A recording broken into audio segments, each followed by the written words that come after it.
Jus de lumière, transparence et opacité, Jean-Marc Fèvre s'y connaît. Bienvenue à Eltz-le-Morue. Nous sommes ici et pas ailleurs pour vous amener dans son atelier de restauration de vitraux.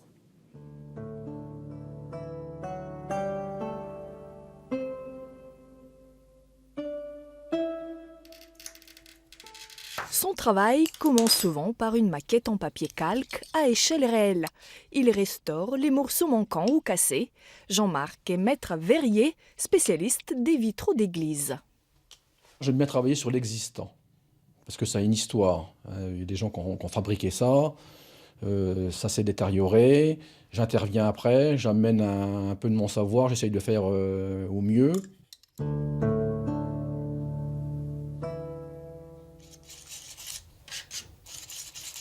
Moi, je n'étais pas destiné à devenir verrier, les églises, j'y allais pour ainsi dire pas.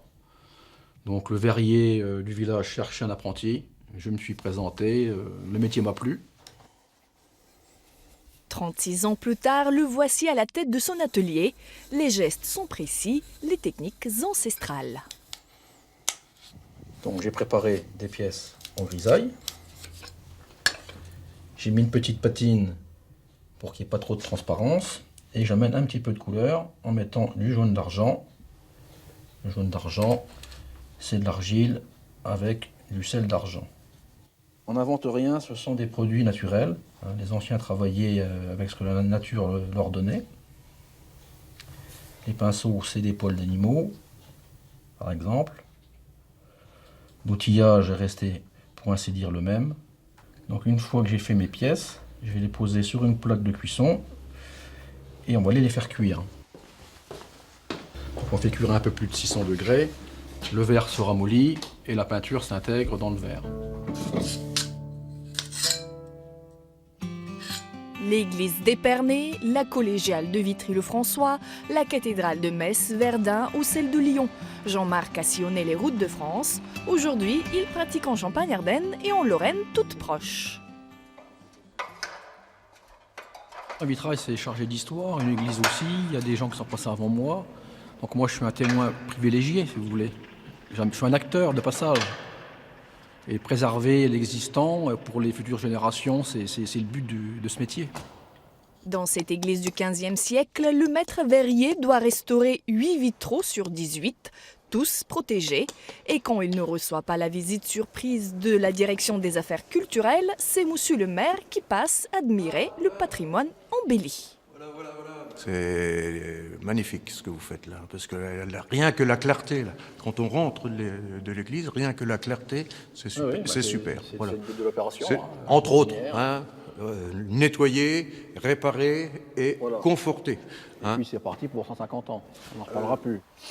Ici, la commune va débourser 22 000 € pour la restauration et la protection des vitraux. Le maître verrier n'a pas été choisi par hasard. Sa réputation est en gage de qualité. On lui a remis les clés, c'est bien ça? Tout à fait, oui. On vous a remis les clés de l'église. Il me prévient à chaque fois qu'il vient, dit je viens demain, je viens après-demain. Est-ce qu'il y a quelque chose de spécial à l'église? Est-ce que Et puis voilà, ça c'est. Après c'est un climat de confiance. Et ça, travailler en confiance, disons, avec des artisans, qui plus est, disons, des maîtres artisans comme lui, c'est quelque chose d'énorme. C'est du confort.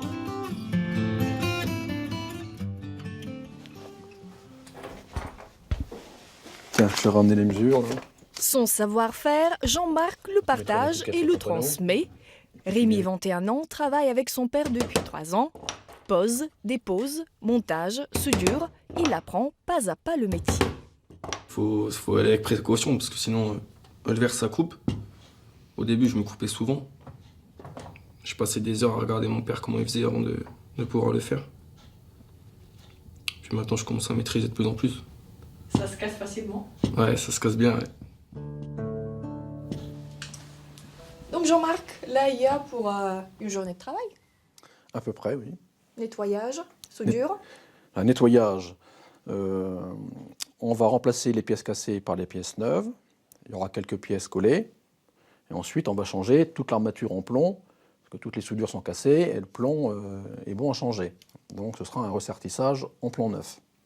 On vous laisse travailler. On était à Eltz-le-Morue et à Triocourt. la prochaine fois, on sera ailleurs, en Champagne-Ardenne.